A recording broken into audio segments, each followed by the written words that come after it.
I believe that abortion should be safe and legal in this country. I have since the time that my mom took that position when she ran in 1970 as a U.S. Senate candidate.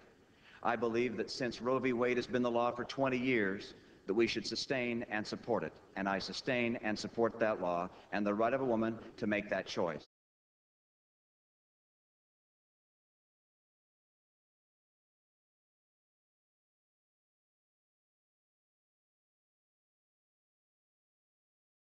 Shannon snuck a little extra point in there that I want to address, and that is with regards to my views with regards to protecting a woman's right to choose. And I've been very clear on that.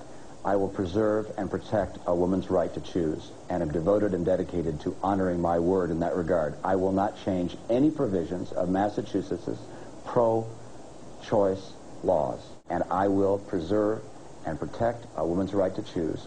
And I do take exception to Shannon characterizing my view as being any different than hers in this regard. The Boston Globe recently reported there's not a paper's worth of difference between our two positions in this regard. Now, I want the voters to know exactly where I'm going to stand as governor, and that is I am not going to change our pro-choice laws in Massachusetts in any way.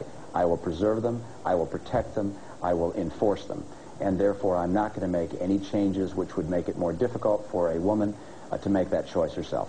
This is a more important election and more important issue than to allow rhetoric and twisting of accurate facts to be entered into. So let's go back and look at those one by one. My position has been the same throughout my political career, and it goes back to the days of 1970. There was a woman who was running for political office, U.S. Senate. She took a very bold and courageous stand in 1970, and that was in a conservative state. That was that a woman should have the right to make her own choice as to whether or not to have an abortion. Her name was Romney. She was my mom.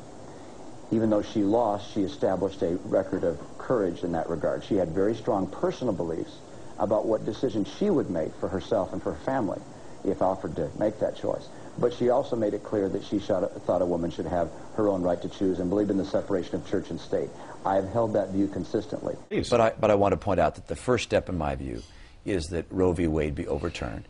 And ultimately, as an aspirational goal, I would love it if America came to a point where we are not today, where the people of America would welcome a society that did not have abortion. But that's not where we are. And so I'm not promoting or fighting for a constitutional amendment to ban abortion in all 50 states. I am fighting for an overturning of Roe v. Wade.